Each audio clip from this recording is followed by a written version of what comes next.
Dalam ajaran agama kita kan seorang suami itu mempunyai kewajiban untuk menafkahi istri kan, meliputi kebutuhan pokok yaitu makanan, pakaian dan juga tempat tinggal. Berdasarkan ayat Al-Quran surat At-Talaq ayat 7.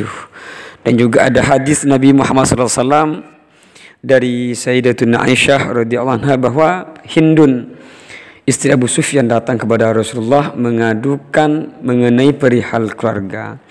Rasulullah, Abu Sufyan itu lelaki yang pelit.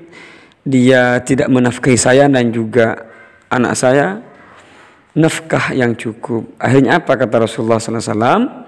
Ambillah nafkahmu secukupnya, namun harus dengan cara yang baik. Jadi dalam agama Islam itu tanggung jawab nafkah itu adalah suami.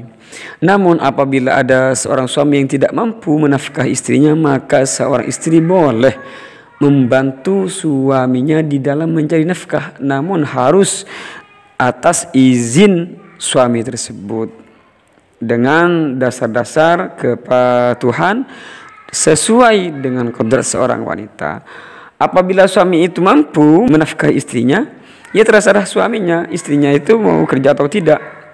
Namun apabila seorang istri tidak dapat izin untuk bekerja dari seorang suaminya, maka mau tidak mau tidak ada alasan apapun untuk bekerja. Intinya tidak boleh bekerja.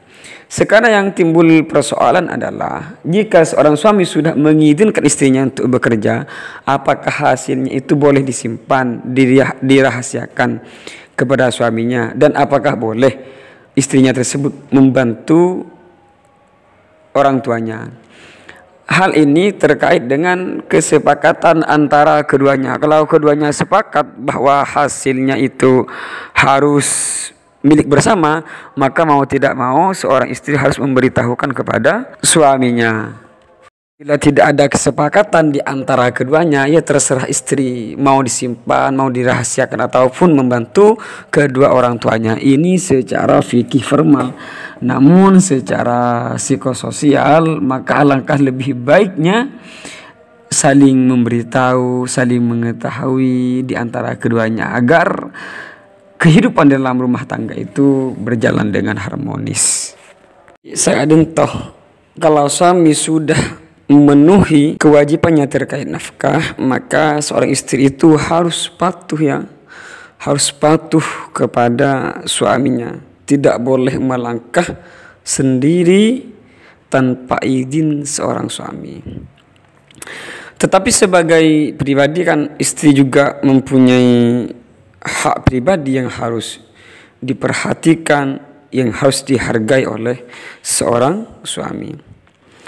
Di antara dasar-dasar kerumah tanggaan yang harus menjadi pedoman oleh semua muslim adalah kepatuhan istri kepada seorang suami. Ini berdasarkan surah An-Nisa 5 halaman 3. Namun walaupun demikian, seorang istri itu mempunyai kewajiban untuk berbakti kepada orang tuanya tanpa harus mengabaikan kewajiban-kewajibannya kepada suami. Dan seorang suami juga mempunyai kewajiban berbakti kepada kedua orang tuanya tanpa harus mengabaikan kewajibannya kepada seorang istri.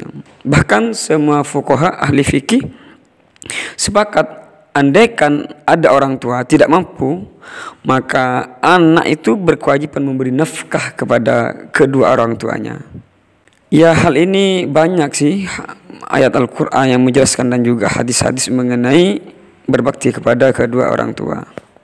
Ya, usahakan suami istri itu harus kompak di dalam berbakti kepada orang tua mereka dan juga kepada mertua mereka.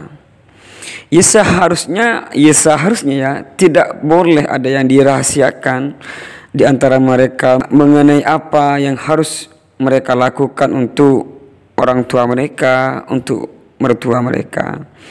Namun jika tidak memungkinkan, mungkin karena di antara salah satu pihak kurang faham atau kurang mengerti, ya boleh saja merahasiakan sesuatu yang dilakukan untuk orang tuanya tanpa mengabaikan tugas sebagai seorang istri dan juga seorang suami.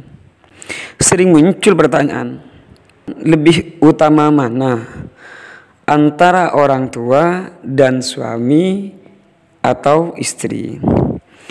Sebenarnya tidak ada yang namanya pilih di antara keduanya, sebab semua itu adalah kewajiban yang harus terlaksana dengan baik tanpa ada yang terabaikan.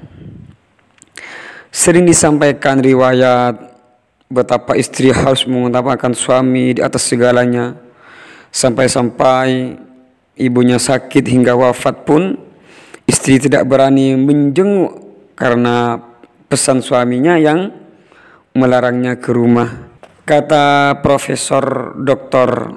Kiai Haji Ahmad Zahro MA bahwa beliau itu tidak pernah menemukan riwayat di dalam kitab-kitab hadis, dan itu pun kata beliau riwayat-riwayat itu kebenarannya itu sangat meragukan. Benar terjadi, maka ini bukan kesetiaan tapi ketidakmengertian bahkan kebodohan. Dan andaikan pun riwayat itu benar, yakin itu bukanlah hadis, jadi tidak bisa dijadikan dasar hukum, apalagi dengan melangkahi Al-Quran dan hadis sahih. Ya kan apa? Karena betapa banyaknya ayat Al-Quran dan hadis sahih yang menekankan betapa anak itu wajib berbakti kepada kedua orang tuanya tanpa batas waktu dan apapun. Wallahu a'lam bishawab.